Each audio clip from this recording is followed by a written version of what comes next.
बिस्मिल्लाहिर्रहमानिर्रहीम। अस्सलाम वालेकुम students, welcome to all of you. उम्मीद है कि हम सब खैरियत से होंगे। आज का हमारा जो टॉपिक है वो जी चैप्टर 3 हमारा कंप्लीट हो चुका है। आज हमने उसकी बुक एक्सरसाइज करनी है।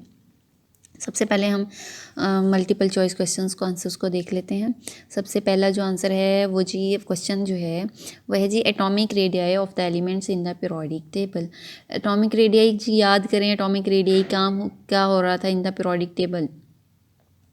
इसमें काफ़ी सारे ऑप्शंस गिवन हैं। इसमें वो ये बता रहा है जी करेक्ट ऑप्शन बताएं। एटॉमिक रेडियो पहले याद करें एलिमेंट्स का। पीरियोडिक टेबल में जो ट्रेंड सही है इसमें वो मेंशन करेंगे। पहला जी increases from left to right in a period. Increase तो कर ही नहीं रहा था, तो ये वाला ऑप्शन तो क्रॉस है। Next, do not change from left to right in a period. ये भी नहीं था, ऐसा कुछ कहीं हो ही नहीं रहा था, चेंज ना हो रहा, दोनों में चेंज हो रहा था, कहीं ज़्यादा था यहीं कम था। ठीक है। Increases from top to bottom in a group, ये तो हमें पता है जी, टॉप टू बॉटम इंक्रीज तो करता है। लेकिन नेक्स्ट भी देख लेते हैं, decrease from top to bottom, नहीं जी इंक्रीज करता है। बी ऑप्शन आएगा करेक्ट ऑप्शन। नेक्स्ट है second, the amount of energy given out when electron is added to an atom is called. क्या थी? हाँ जी, अमाउंट ऑफ एनर्जी। दो ही तो हमने अमाउंट्स पढ़ी हैं एनर्जी की, एक तो इलेक्ट्रॉन एफिनिटी में और एक आयनाइजेशन एनर्जी में। आयनाइजेशन एनर्जी में हमने कहा था अगर हमने खुद लेना हो इलेक्ट्रॉन तो हमें देनी पड़ती है एनर्जी। इलेक्ट्रॉन एफिनिटी में हमने पढ़ा था अगर हम इलेक्ट्रॉन दें तो वो एनर्जी, मतलब एक एटम है ना, एटम को अगर तो इलेक्ट्रॉन मिलेगा वो एनर्जी देगा, अगर हम एनर्जी देंगे वो इलेक्ट्रॉन देगा। ठीक है। ये अब अमाउंट ऑफ एनर्जी क्या हो रही है जी, गिवन आउट। गिवन मतलब एटम जो है वो एनर्जी दे रहा है, इलेक्ट्रॉन ले रहा है, तो कौन सी आएगी इसमें? Electron affinity. ठीक है जी, correct option. Mendeleev's periodic table was based on, Moseley के अलावा बाकी जितने भी सब ने दिए थे पहले एटॉमिक मैसेज पे ही दिए थे, किसी ने भी एटॉमिक नंबर पे नहीं दिया था। तो मेंडलीव पीरियोडिक टेबल किस पे रिलाई कर रहा था? एटॉमिक मैस पे। Long form of periodic table is constructed on the basis of, long form है पीरियोडिक। अब वाला भी लॉन्ग फॉर्म ही है, लेकिन उसको प्रेजेंट करने के लिए वो जो एफ ब्लॉक एलिमेंट्स को नीचे कर दिया गया है, तो अब वो इतना लॉन्ग नहीं रहा। लेकिन लॉन्ग फॉर्म तब उसे कहते हैं जब वो दो जो रोज़ हैं उनको भी मिड में ऐड कर दें। तो लेकिन वो किस पे है long form periodic table? Atomic number पे। अच्छा जी, नेक्स्ट है जी fourth and fifth period of the long form of periodic table are called. Fourth and fifth याद करें, पहला था शॉर्ट, सेकंड थर्ड थे नॉर्मल, फोर्थ फिफ्थ क्या थे? लॉन्ग पीरियड, और सिक्स सेवन थे वेरी लॉन्ग। तो कौन सा आएगा? Long periods. ठीक है जी। Which of the following halogen lowest electronegativity. हमने कहा था कि electronegativity down the group decrease करती है, तो फ्लोरीन की सबसे ज़्यादा है, तो कम किसकी होगी? आयोडीन की। ठीक है। ये थे हमारे करेक्ट ऑप्शन 6 तक। ये मैं अब नीचे करने लगी हूँ नेक्स्ट पे, तो आप लोग इसको मार्क कर लेंगे अपनी बुक्स पे। अच्छा जी, नेक्स्ट वन है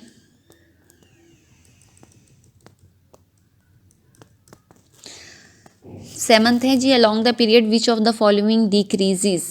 जब हम पीरियड्स में मूव करते हैं तो कौन सी चीज़ डिक्रीज करती है? Atomic radius. आप पहले तो देखें जी क्या बात हो रही है पीरियड की। पीरियड में कौन सी चीज़ डिक्रीज करती है? ये तो तीनों इंक्रीज करती हैं। आयनाइजेशन है जी, इलेक्ट्रॉन एफिनिटी, इलेक्ट्रोनेगेटिविटी। तो डिक्रीज कौन करता है? एटॉमिक साइज, क्योंकि वो ग्रुप्स में इंक्रीज कर रहा होता है।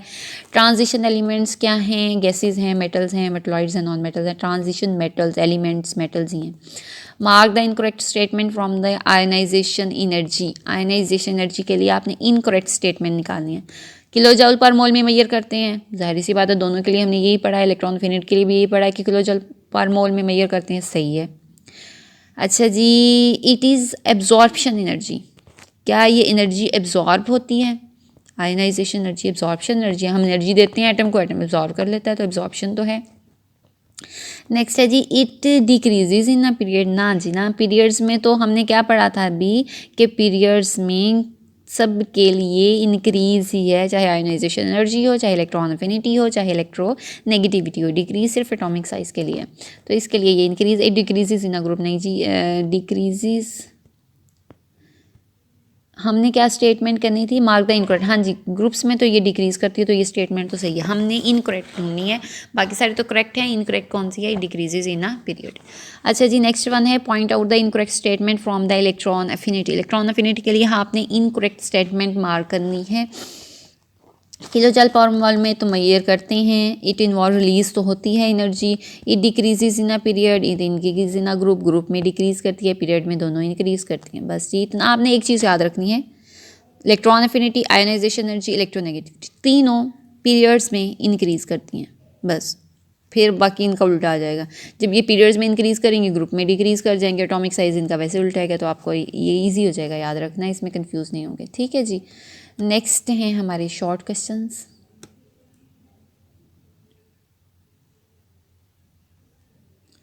शॉर्ट क्वेश्चन में पहले है जी, why noble gases are not reactive. Why noble gases are not reactive? Because they have their valence electron completely filled, इनमें 2 इलेक्ट्रॉन हों या 8 हों, कंप्लीट होते हैं। Their atom do not have, इनके एटम्स में वैकेंट स्पेसिस नहीं है, तो ये जी नहीं करते एक्स्ट्रा का जो है वैलेंस शेल में एक्स्ट्रा इलेक्ट्रॉन ले ही नहीं सकते, उनके पास कैपेसिटी नहीं है, तो वो कहाँ से लेंगे? जब उनके पास कैपेसिटी नहीं है तो therefore they do not gain loss और शेयर इलेक्ट्रॉन्स। तो ईजी सा इसका आंसर आ जाएगा, आप इसको देख लेंगे। नेक्स्ट वन है जी, why caesium requires less energy to release its 1 electron present in the outermost shell. Less energy क्यों चाहिए जी सीजियम के लिए? इसलिए लेस एनर्जी चाहिए क्योंकि इसका साइज़ बहुत ज़्यादा है, ये खुद बहुत बड़ा है। जब ये खुद बहुत बड़ा है तो इसकी अट्रैक्शन पहले ही वैलेंस तक कम होगी, इसके पहले ही कंट्रोल में नहीं होगा वैलेंस शेल, तो उसको आप थोड़ी सी भी एनर्जी देंगे तो वो आराम से आपको इलेक्ट्रॉन्स दे देगा। ठीक है, इलेक्ट्रॉन एटॉमिक साइज़ भी ज़्यादा है, शील्डिंग इफेक्ट भी, एटॉमिक साइज़ ज़्यादा होने के साथ साथ शील्डिंग इफेक्ट भी ज़्यादा है, तो इसलिए अट्रैक्शन उसकी नहीं है वैलेंस इलेक्ट्रॉन तक, तो इसलिए वो ईजिली दे देता है। नेक्स्ट वन है, how is the periodicity of the properties depends upon the number of protons in an atom. कहते हैं जी number of protons in an atom represent करते हैं atomic number of that element which increases regularly by 1 element to element. ये भी हमें पता है कि एक एलिमेंट से दूसरे एलिमेंट जानता कि फ्रॉम आएगा, फॉर्म लिखा है, from 1 element to another element. So the arrangement of the elements according, अब पीरियोडिक टेबल में देखें तो अरेंजमेंट किस बेस पे है? एटॉमिक बेस के बेस पे है, इलेक्ट्रॉनिक कन्फिग्रेशन की बेस पे है, in the electronic configuration of the element that leads periodicity in the properties. तो जिसकी वजह से पीरियोडिसिटी आती है। तो उसने पूछा ये था कि जी नंबर ऑफ प्रोटॉन्स का इसमें क्या रोल है? तो जी एटॉमिक नंबर के बेस पे ही तो एटॉमिक नंबर्स को, उनको जो एलिमेंट्स हैं उनको अरेंज किया गया है। जब एटॉमिक नंबर की बेस पे अरेंज किया गया है तो जाहिर सी बात है जैसे 1 बाय 1 चेंज हो रहा है, तो उनकी जो प्रॉपर्टीज़ हैं वो भी ऐसे स्टेप बाय स्टेप क्या हो रही हैं? चेंज हो रही हैं। नेक्स्ट क्वेश्चन है जी, why shielding effect of electrons make cation formation easy. क्यों बनाता है जी electron formation easy shielding effect? तो जी आसान सा इसका आंसर है, शील्डिंग इफेक्ट क्या था? फोर्स का कम हो जाना, न्यूक्लियस फोर्स का कम हो जाना वैलेंस तक, वैलेंस की जो वैलेंस शेल है उसका न्यूक्लियस फोर्स को कम जो है वो फील करना। अब जितना कम होगी अट्रैक्शन, जितनी कम होगी, जितना साइज़ ज़्यादा होगा इलेक्ट्रॉन के ऊपर जो है उसकी ग्रिप कम होगी न्यूक्लियस की एंड वाले, तो इतना हमारे लिए ईजी हो जाएगा, थोड़ी सी एनर्जी देंगे वो इलेक्ट्रॉन लॉस कर देगा, तो इसलिए केटाइन तो ईजिली बन जाएगा। केटाइन क्या होता है? पॉजिटिव चार्ज CpC कोई भी होती है। तो शील्डिंग इफेक्ट क्या कर देता है? शील्डिंग इफेक्ट जो इलेक्ट्रॉन्स का है वो केटाइन फॉर्मेशन ईजी कर देता है, जिसकी वजह से क्या होता है कि न्यूक्लियर पुल जो है वो रिड्यूस हो जाता है on the outermost shell. तो इससे क्या होता है? They are less tightly held by the nucleus and can easy be loss from the outermost shell. ठीक है जी। नेक्स्ट वो कहते हैं what is the difference between Mendeleev periodic table and modern periodic table. Mendeleev और modern का जो main सबसे बड़ा डिफरेंस है वो एटॉमिक मास और एटॉमिक नंबर का है। अब का जो पीरियोडिक टेबल है वो बेस कर रहा है एटॉमिक नंबर्स पे, और जो मेंडलीफ का पीरियोडिक टेबल था वो किस पे बेस कर रहा था? एटॉमिक मैसेज पे। तो एटॉमिक मैसेज जो है वो लेस फंडामेंटल प्रॉपर्टी है और it is the basis of Mendeleev periodic table, लेकिन एटॉमिक नंबर जो है वो मोर फंडामेंटल प्रॉपर्टी है, और ये किसकी बेस है? मॉडर्न पीरियोडिक टेबल की। अब क्यों लेस है एटॉमिक मैसेज? क्योंकि एटॉमिक मैसेज में फिर वो आइसोटॉप्स के लिए मसला हो जाता है, आइसोटॉप्स को कैसे रखें अगर हम इस पर अरेंजमेंट करते हैं, लेकिन एटॉमिक नंबर्स के लिए तो आइसोटॉप्स का कोई मसला ही नहीं है। आइसोटॉप्स के भी तो एटॉमिक नंबर एक ही होते हैं, एटॉमिक नंबर तो चेंज नहीं करते, उनके एटॉमिक मैसेज चेंज करते हैं। तो डेट्स वाई एटॉमिक नंबर्स को प्रेफर किया जाता है एटॉमिक मैसेज पे। ठीक है जी।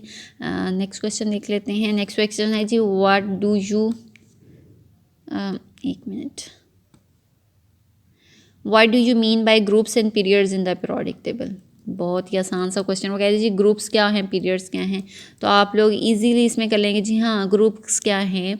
हॉरिजेंटल रोज हैं या वर्टिकल कॉलम्स हैं, इजीली पता है। पीरियड्स क्या है जी? हॉरिजेंटल रोज हैं, आप एलिमेंट्स पीरियोडिक टेबल पीरियड्स हैं, वर्टिकल कॉलम्स हैं, ग्रुप हैं जो हैं ग्रुप्स हैं, और बता देंगे ग्रुप्स कितने हैं, 18 हैं, पीरियड्स कितने हैं, 7 हैं।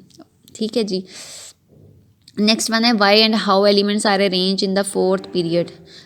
The elements sodium, magnesium, aluminium, silicon, phosphorus, sulphur, argon are arrange in the 4th period because they have अच्छा जी, इसमें आपने ये करना ये है कि वो जो कह रहे हैं कि 4th पीरियड में आपने एलिमेंट्स मेंशन नहीं करने। ये जो एलिमेंट्स मेंशन किए हुए हैं इसमें उन्होंने थोड़ी सी प्रॉब्लम की हुई है। द एलिमेंट्स जो हैं जो कह रहा है जी sodium, magnesium, aluminium, silicon, phosphorus, sulphur, chlorine, argon are arrange in the 4th period because they have 4 electronic shell in arrange by increasing atomic number. इसमें ये वाले जो इसने सोडियम, मैग्नीशियम, एल्यूमिनियम है ना, ये 3rd ग्रुप के हैं, ये 4th ग्रुप के नहीं हैं। तो आपने ये वाली चीज़ मेंशन नहीं करनी, ये भूल जाएं, ये है ही नहीं। इसमें आपने क्या करना है कि जो एलिमेंट्स क्यों अरेंज होते हैं 4th पीरियड में इसलिए अरेंज होते हैं क्योंकि उनके पास 4 इलेक्ट्रॉनिक शेल होते हैं और वो इंक्रीजिंग एटॉमिक नंबर्स की बेस पे अरेंज हुए हैं। That's why they are present in the 4th period. इसमें आपने ये वाले नंबर, ये सोडियम, मैग्नीशियम मेंशन नहीं करना क्योंकि ये 3rd पीरियड के हैं, ये शायद बाय मिस्टेक हो गया होगा। नेक्स्ट क्वेश्चन नंबर 8 है जी, why size of atom does not decrease regularly in a period. Size of atom क्यों जी रेगुलरली जो है वो डिक्रीज़ नहीं करता इन अ पीरियड। रेगुलरिटी क्यों आती है? ड्यू टू ट्रांजिशन मेटल्स और पुअर शील्डिंग इफेक्ट की वजह से। अच्छा, जो कहते हैं size of atom does not decrease regularly in a period, this regularity in the transition metal is due to involvement of D orbital आ जाता है। पहले तो sp तक तो वो रहती है कि वो इंक्रीज की बजाय डिक्रीज ही होता है, लेकिन जब डी ब्लॉक उसमें फिलिंग प्रोसेस में आ जाता है 10 इलेक्ट्रॉन्स और बढ़ जाते हैं। 10 इलेक्ट्रॉन्स के और बढ़ जाने से फिर प्रॉब्लम तो हो जाती है थोड़ी सी, क्योंकि फिर उनको मैनेज करना मुश्किल हो जाता है उन इतने सारे इलेक्ट्रॉन्स को एक ही शेल में, तो फिर वो साइज़ दोबारा से इंक्रीज़ करना स्टार्ट कर जाता है, तो इससे शील्डिंग इफेक्ट कहते हैं जी कम हो जाता है। नेक्स्ट है जी question number 9, give out the trend of ionisation energy in a period. तो हमें चाहे वो आयनाइजेशन एनर्जी का पूछे, चाहे इलेक्ट्रॉन अफिनिटी का पूछे, चाहे इलेक्ट्रॉन नेगेटिविटी का पूछे, हमें पता है कि ये तीनों की तीनों पीरियड्स में क्या करती हैं, इंक्रीज़ करती हैं। और रीजंस भी सबकी ऑलमोस्ट सेम ही है कि जी साइज़ ऑफ एटम कम हो जाता है, वैलेंस इलेक्ट्रॉन्स इजीली हेल्ड नहीं कर पाते, जो वैलेंस इलेक्ट्रॉन्स हैं वो हेल्ड स्ट्रांगली, ईजिली कह रही हूँ, और strongly by the electrostatic force of nucleus. तो जो जिसका भी पूछ लें आपको पता होना चाहिए पीरियड्स में इंक्रीज करता है। तो ionisation energy increase is from left to right in a period and decrease is from top to bottom in a group. Trends आ गए, उसकी रीज़न बताओगे। रीज़न आपने ये बता दिया, एटॉमिक साइज कम हो रहा है, वैलेंस शेल इलेक्ट्रॉन्स हैं वो स्ट्रांगली हेल्ड हैं by the electrostatic force of attraction. और आपने इसकी देनी है एग्जाम्पल आप किसकी दे सकते हो, लिथियम और नियॉन की एग्जाम्पल दे सकते हो। उसके लिए आप लोगों ने पीछे याद करेंगे तो वो उसमें आ जाएगा। अच्छा जी, नेक्स्ट है लॉन्ग क्वेश्चन आंसर्स। आप इस तरह से भी बता सकते हो, lithium has less ionization energy than neon. इस तरह से लिथियम अगर ग्रुप्स की देना चाहो तो lithium has more ionization energy than sodium या देन पोटेशियम या देन रुबीडियम। ऐसे एग्जांपल्स भी आप दे सकते हो अगर आपको वैल्यूज़ याद करने में प्रॉब्लम होती है। लेकिन अगर आप वैल्यूज़ याद करने में बहुत अच्छे हैं तो ये इस तरह से नहीं करें, वैल्यूज़ याद करें। नेक्स्ट हैं जी लॉन्ग क्वेश्चन हैं, मेंडलीफ की अरेंज, मेंडलीफ का प्रोडिक टेबल, उसमें मेंडलीफ वाला पूरा आ जाएगा। पीरियड्स पे नोट है, उसके बाद इलेक्ट्रोनेगेटिविटी पे है, इंपॉर्टेंट फीचर्स हैं प्रोडिक टेबल के, ब्लॉक्स हैं जिसने प्रोडिक टेबल के पीरियड्स को डिस्कस किया हुआ है, एलिमेंट्स रेंज किस तरह से प्रोडिक टेबल में दोनों ग्रुप्स और पीरियड्स आ जाएंगे, आयनाइजेशन एनर्जी का पूरा आ जाएगा, इलेक्ट्रॉन अफिनिटी है नेक्स्ट कंप्लीट आ जाएगा। नेक्स्ट जी है justify ionization, bigger electrons have more ionization than small size items.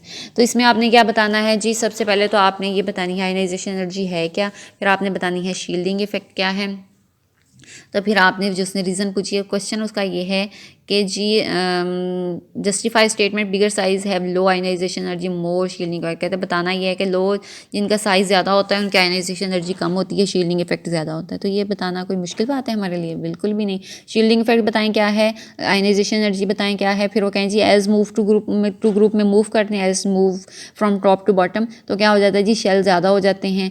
Valence shell और इलेक्ट्रो न्यूक्लियस के दरमियान शेल ज़्यादा होने की वजह से क्या होगा, इलेक्ट्रोस्टैटिक फोर्स कम हो जाएगी न्यूक्लियस की और शेल्स की, न्यूक्लियस की और वैलेंस शेल की। इलेक्ट्रिक फोर्स कम होने की वजह से क्या होगा, कम होने इलेक्ट्रॉन्स की जो फोर्स है वो कम होने से ये होगा जी इलेक्ट्रॉन लेना आसान हो जाएगा। इलेक्ट्रॉन लेना आसान, एनर्जी कम चाहिए होगी हमें।